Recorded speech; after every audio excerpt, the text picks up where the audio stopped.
Hello everyone. आज की video में मैं डिस्कस करूंगी अपना पीएचडी इंटरव्यू एक्सपीरियंस आप लोगों के साथ शेयर करूंगी कि किस तरीके से वहाँ पे इंटरव्यू हुआ, किस तरीके के क्वेश्चंस उन लोगों ने पूछे, ताकि आप लोगों को भी आइडिया हो सके कि किस तरीके की प्रिपरेशन आप लोगों को करनी चाहिए जब आप रिसर्च के मतलब पीएचडी के इंटरव्यू के लिए जा रहे हो। तो अपना रिसर्च प्रपोज़ल से रिलेटेड क्या क्या चीज़ें, मतलब रिसर्च प्रपोज़ल की तो आपको नॉलेज हो ही, उससे रिलेटेड किन किन चीज़ों पे आपको ध्यान देने की ज़रूरत है, ताकि आपके सामने जब वो क्वेश्चंस पूछें तो आपको ऐसा ना लगे कि अरे ये भी करके जाना था। तो जब बनारस हिंदू यूनिवर्सिटी में जो इंटरव्यूज़ होते हैं वो रेट वालों के और रेट एग्जम्प्टेड वालों के दोनों के अलग अलग होते हैं, और दोनों के अलग अलग ही फॉर्म्स वगैरह सब कुछ फिल कराया जाता है। तो जब रेट वालों के तो भी नहीं हो रहे हैं, बट रेट एग्जम्प्टेड कैटेगरी वालों के इंटरव्यूज़ चल रहे हैं अभी, और सारे डिपार्टमेंट के भी नहीं हुए हैं।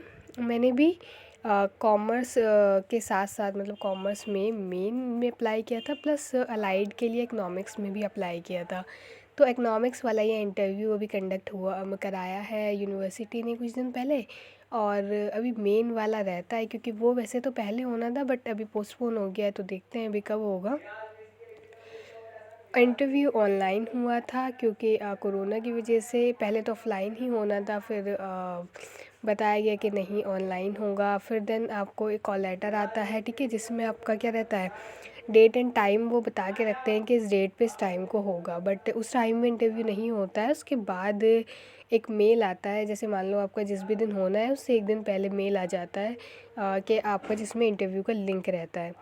उसमें बेसिकली दो लिंक रहते हैं, एक तो वेटिंग रूम का लिंक रहता है और एक आपके डायरेक्ट इंटरव्यू का लिंक रहता है। तो उसमें आपको टाइम भी बताया रहता है, स्पेसिफाई किया रहता है कि आपको इस टाइम पे लॉग इन करना है और फिर वहाँ पे आपको वेट करना है, एंड देन आपको इंटरव्यू वाले लिंक पे लॉग इन करना है। उसके बाद तो जब आप वेटिंग वाले पे क्लिक करके आप अपना लॉग इन करते हो, जो भी टाइम उसमें स्पेसिफाई है उसके हिसाब से, फिर वहाँ पे आपको काफ़ी सारे बच्चे दिखते हैं, जो लोग और भी कैंडिडेट्स हैं जो इंटरव्यू देने के लिए आए हैं।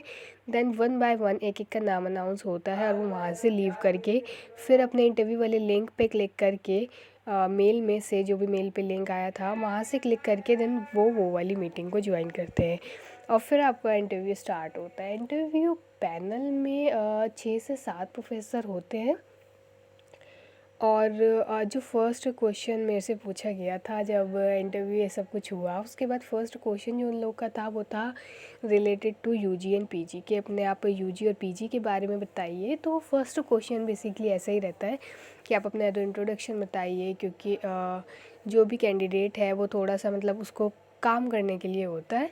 तो फर्स्ट यही था जिसका आंसर तो मतलब दे ही सकते हैं कि हाँ अपने यूजी पीजी के बारे में आराम से बता सकते हैं, और उसके बाद ताकि वो कैंडिडेट क्या हो जाए, कंफर्टेबल हो जाए थोड़ा सा, इस वजह से। देन उन्होंने पूछा था कि आप अपने टॉपिक बताइए क्या है, ठीक है, तो आपको उसमें अपना टॉपिक बताना होता है, जो भी आप अपना रिसर्च प्रपोजल का टॉपिक आपका रहा होगा, जो टाइटल होता है उसका, वो आपको बताना होता है।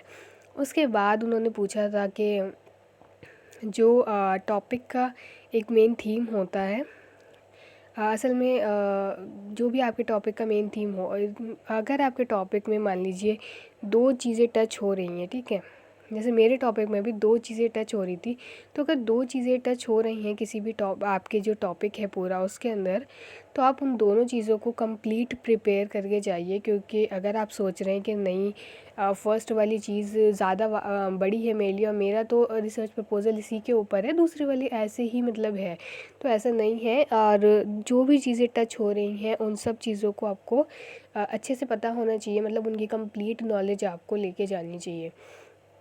तो उसमें से जैसे मैंने बताया कि मेरे रिसर्च प्रपोजल में भी दो चीज़ें टच हो रही थी, तो उन्होंने जो दूसरी वाली चीज़ थी जो कम एक तरीके से इम्पॉर्टेंट थी, कम इम्पॉर्टेंट भी नहीं कह सकते, मतलब उसका इतना रोल नहीं था, पहली वाली का ज़्यादा था। तो उन्होंने पूछा कि उन्होंने उसी को सेंटर करके पूछा था कि उसकी डेफिनेशंस वगैरह कि ये क्या है और इसको एक्सप्लेन करो, तो वहाँ पे आपसे वो पूछा जा सकता है, जो भी चीज़ें टच हो रही हैं उनके बारे में पूछा जा सकता है, ठीक। और उसके बाद उन्होंने फिर पूछा था कि अच्छा ये बताइए कि कोई से उन्होंने बुक का नाम लिया एंड देन राइटर का नाम लिया कि इसमें बताइए कि इसमें इस राइटर ने आपका जो टॉपिक है इसके बारे में क्या एक्सप्लेन किया है।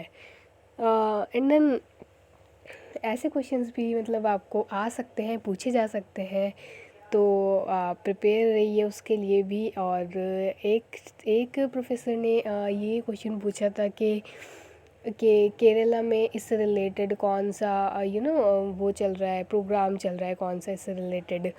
तो अब ना तो यूनिवर्सिटी है केरला की वैसे तो, और नहीं हम लोग केरला से हैं।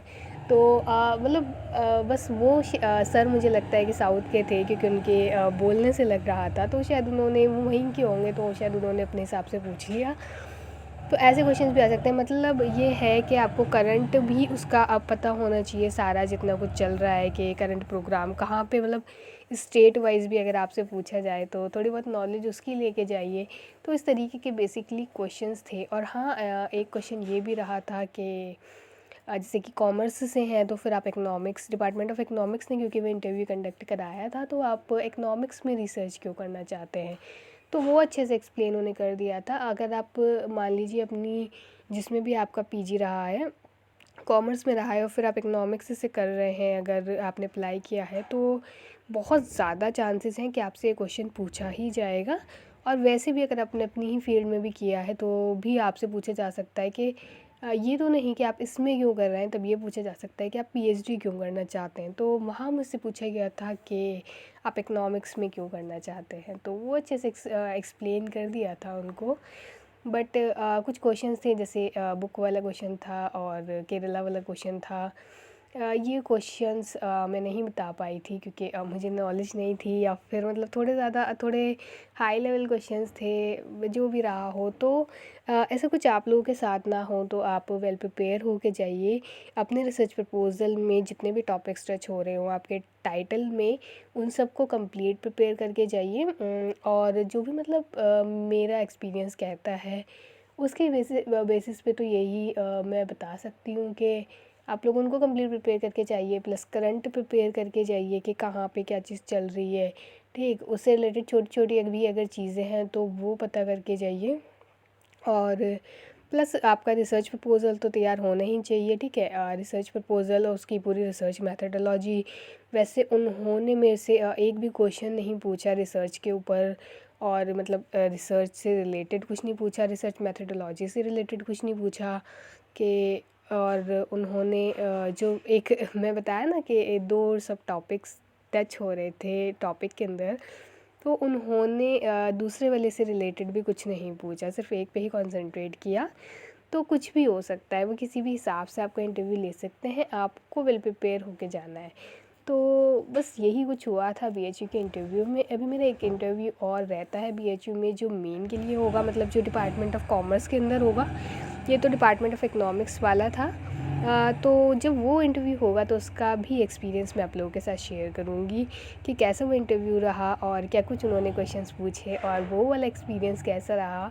ठीक है, तो होप है कि आपको इससे इस वीडियो से और किस टाइप के क्वेश्चंस पूछे और किस तरीके से प्रिपरेशन करनी चाहिए इस इंटरव्यू एक्सपीरियंस के बाद बताने के बाद, तो आपको शायद थोड़ी बहुत तो हेल्प होएगी कि आपको किस तरीके से आगे प्रिपरेशन करनी है for your PhD interviews. Okay. और कुछ भी अगर आपको और कुछ पूछना रहता है तो आप नीचे वीडियो के नीचे कमेंट करके पूछ सकते हैं।